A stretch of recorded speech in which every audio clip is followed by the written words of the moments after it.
안녕하십니까. 2022년 1월 19일 수요일 장애인 생활신문 읽어주는 뉴스 시작합니다. 오늘의 장애인 생활신문 읽어주는 뉴스 4건입니다. 하나, 추워지는 날씨 동상 저체온증 주의해야. 둘, 인천 초등복지교육 대표 미래세대 시민교육으로 성장. 셋, 장애인연금 기초급여액 전년보다 7,500원 인상된 30만 7,500원. 넷, 20만 발달 장애인도 대통령 뽑고 싶다. 투표 보조 지원 요구.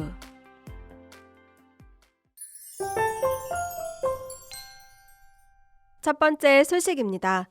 행정안전부는 최근 주기적으로 발생하는 추위로 인한 동상이나 저체온증 등에 대해 각별한 주의를 요청했습니다. 한랭 질환자 발생이 많은 장소일수록 다음과 같은 사항에 유의해야 합니다.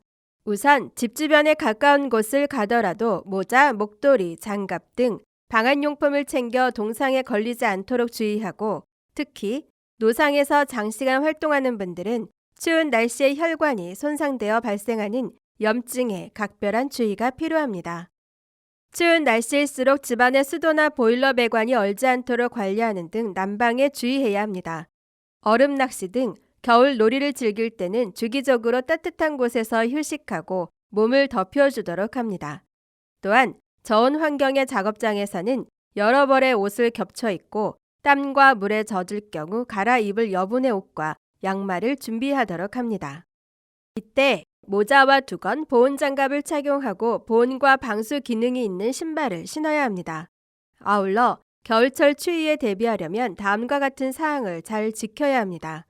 노약자와 영유아가 있는 곳에서는 난방과 온도 관리에 각별히 주의해야 하며, 겨울철에는 내복을 갖춰 입거나 조끼 등을 덧입는 것도 보온에 효과적입니다. 외출이나 야외 활동 전에는 체감온도 등 날씨 정보를 확인하고 무리한 운동이나 활동은 자제하도록 합니다. 또한 피부가 가렵고 콕콕 찌르는 듯한 통증과 함께 피부가 빨갛게 부풀어 오르는 등 동상의 증상이 나타나면 비비거나 하지 말고 신속히 병원에 가도록 합니다. 즉시 치료가 어려운 경우에는 동상 부위를 미지근한 물에 20분에서 40분 정도 담그고 얼굴이나 귀 부분은 따뜻한 물수건을 대주고 자주 갈아줍니다. 이때 감각이 둔해진 동상 부위를 난로나 라디에이터 등의 열로 따뜻하게 하면 오히려 화상에 노출되기 쉬우니 주의해야 합니다. 고강환 행정안전부 예방안전정책관은 한파가 예보될 때는 가급적 외출을 삼가고, 추운 날씨 속 지나친 음주는 체온 유지가 어렵고 특히 음주 상태로 장시간 추위에 노출되면 저체온증 등으로 사망할 수 있어 매우 위험하다고 말했습니다. 다음 소식입니다. 인천시 사회복지협의회, 인천시 교육청이 함께 진행하는 미래세대를 위한 시민교육인 초등복지교육이 나눔과 배려, 이해와 공감의 배움터로 자리 잡았습니다. 초등복지교육은 협의회에서 2010년부터 초등학교 학생을 대상으로 복지와 나눔에 대한 이해를 돕고 실천 방법을 배우기 위한 인성교육으로 현재까지 200여 곳의 학교 2만 3천여 명이 참여하는 인천의 대표적인 미래세대 시민교육으로 성장했습니다.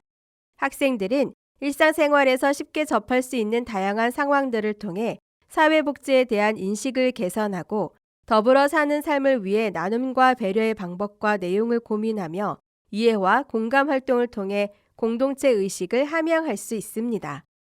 협의회는 수준 높은 교육을 제공하기 위해 매년 교육 내용을 수정, 보완하는 한편 사회복지사 자격을 갖춘 강사들을 대상으로 강의 시연 등을 통해 교육의 질과 전문성을 높여 학생들에게 양질의 복지교육을 실시하고 있습니다. 또한 타시와는 달리 5개의 학교의 경우 학교에서 근무하는 교육복지사들이 강사로 직접 교육에 참여해 학생들과 더 친밀하게 복지교육과 함께 생활 지원을 함께하고 있습니다. 지난해에는 코로나19 장기화에 따른 비대면 교육 실시 등 학교 현장의 어려움에도 나눔과 배려, 이해와 공감이라는 주제로 3월부터 12월까지 총 47개교 5,262명의 학생이 나눔교육에 참여해 명예사회복지사 수료증을 받았습니다. 교육을 수료했던 학생은 지금까지 관심 없던 점자에 대해 배워보며 장애인의 삶을 느껴보았는데 외우기도 힘들고 불편한 것을 해야 하는 시각장애인 분들이 멋있다는 생각을 하는 시간이었다고 말했습니다. 다음 소식입니다. 올해 장애인연금 기초급여가 전년 30만 원 대비 7,500원 인상된 30만 7,500원으로 결정됨에 따라 약 27만 6천 명의 중증장애인이 부가급여 월 최대 8만 원을 포함해 월 최대 38만 7,500원의 장애인연금을 받습니다. 보건복지부는 2022년 1월부터 만 18세 이상 중증장애인 중 소득 하위 70% 수준 이하에게 월 최대 30만 7,500원의 장애인연금 기초급여를 지급한다고 1월 12일 밝혔습니다. 그동안 기초급여는 월 최대 30만 원까지 단계적으로 인상되었으며 올해부터는 장애인연금법 제6조에 따라 전년도 전국 소비자 물가 변동률 2.5%를 반영해 인상액이 결정됐습니다. 2022년 장애인연금 선정기준액은 2021년과 동일한 수준으로 단독가구 기준 122만 원, 부부가구 기준 195만 2천 원입니다. 지난해 장애인연금 수급률은 71.6%로 70% 수준을 상회했으며 올해에도 수급률이 70%가 넘을 것으로 전망됩니다. 보건복지부 신재영 장애인 자립기반과장은 올해 장애인연금에 반영된 물가 인상률이 처음으로 2%대에 진입하였다며 장애인연금이 중증 장애인분들의 생활 안정과 경제적 부담 경감에 도움이 되기를 희망한다고 말했습니다. 다음 소식입니다. 청와대 국민청원 게시판에 다가오는 3월 대통령 선거에서 발달 장애인의 투표 보조를 지원을 요구하는 청원글이 올라왔습니다. 청원인은 중앙선거관리위원회에서 발달 장애인에게 투표 보조를 허용하지 않아 사실상 투표권을 행사하기 어려운 상황이라며 이에 대한 빠른 개선을 촉구했습니다. 선관위는 대한민국의 선거와 국민투표를 관장하는 독립기관으로 선거의 원활한 진행을 위해 신체가 불편한 장애 선거인에게 투표 보조를 지원합니다. 2014년부터 2018년까지 선관위는 이러한 투표 보조 지원 대상에 발달 장애인을 포함해 왔습니다. 그러나 2020년 선관위는 혼자서 투표할 수 있는 발달 장애인과 혼자서 투표할 수 없는 발달 장애인의 구분이 어렵다는 이유로 발달 장애인을 투표 보조 대상에서 제외했고 때문에 발달 장애인들은 2020년 국회의원 선거 및 2021년 재보궐선거에서 투표권을 행사하기 어려웠습니다.